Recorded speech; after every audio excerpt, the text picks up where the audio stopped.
बहुत समय पहले राजा वीरेंद्र का राज्य अपनी समृद्धि और खुशहाली के लिए प्रसिद्ध था, परंतु उनके राज्य के बीचों बीच स्थित घने जंगल को लेकर भय और रहस्य फैला हुआ था। कहा जाता था कि उस जंगल में छुपा है एक शापित खजाना, जिसे पाने की कोशिश करने वाले कभी वापस नहीं लौटे। एक दिन युवराज कार्तिक ने राजा वीरेंद्र से कहा, पिताजी, हम उस जंगल के खजाने को क्यों नहीं ढूंढते?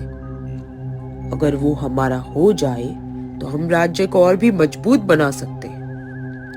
राजा वीरेंद्र को यह सुझाव खतरनाक लगा, लेकिन मंत्री सोमेश और युवराज के आग्रह पर उन्होंने सहमति दे दी।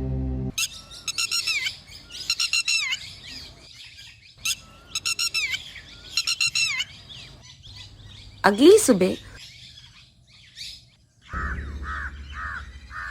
राजा वीरेंद्र, मंत्री सोमेश, युवराज कार्तिक और सैनिक अर्जुन ने जंगल की ओर प्रस्थान किया।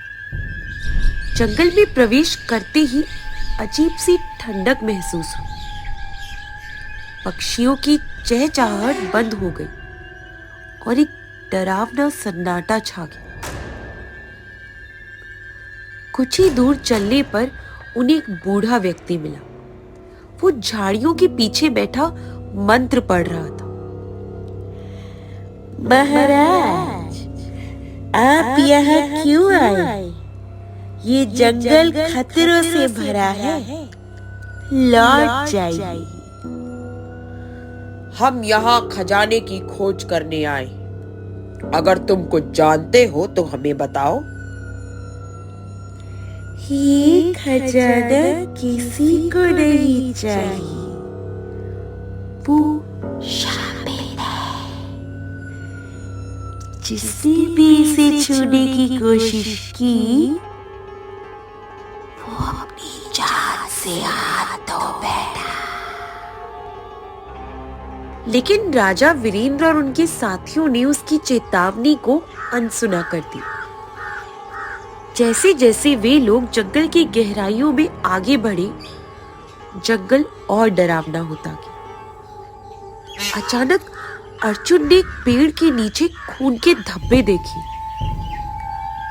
महाराज, यहाँ कुछ अनहोनी हुई है, हमें सतर्क रहना चाहिए। थोड़ा आगे चलने पर उन्हें एक बड़ा पत्थर मिला, जिस पर कुछ प्राचीन लिपि में लिखा था।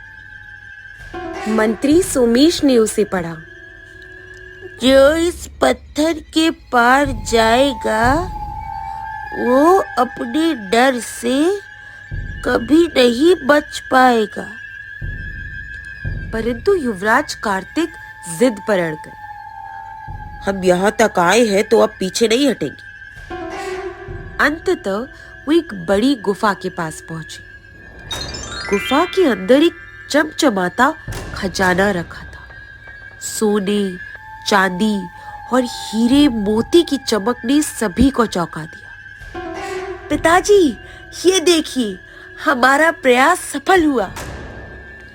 जैसे ही कार्तिक ने खजाने को छूने के लिए हाथ बढ़ाया, गुफा हिलने लगी। चारों ओर गूंजती हुई डरावनी हंसी सुनाई दी।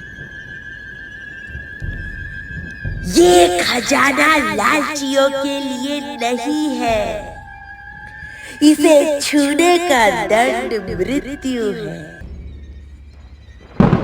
अचानक गुफा के अंदर काले साए घूमने लगे।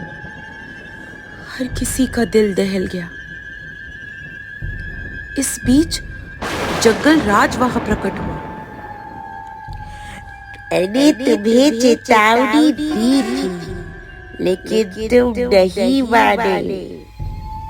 ये खजाना किसी राजा का नहीं, बल्कि जंगल की आत्माओं का है। इसे पाने की कोशिश करने वालों को हमेशा।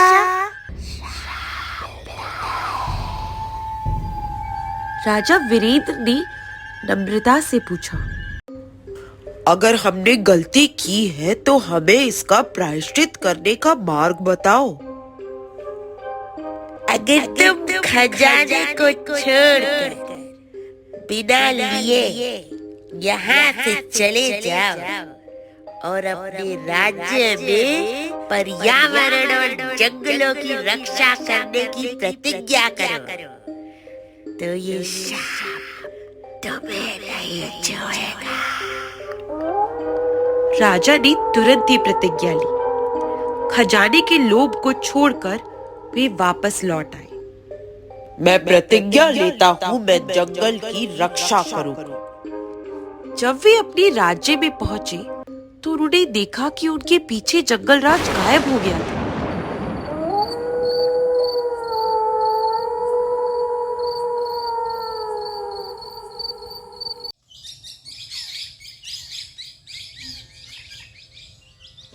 कुछ ग्रामीणों ने कहा कि जंगल राज असल में जंगल की आत्मा का ही एक रूप था, जो जंगल और उसके रहस्यों की रक्षा करता था।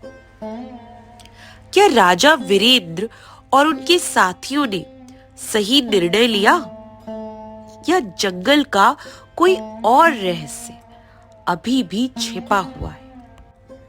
ये सवाल आज भी रहस्य बना हुआ है।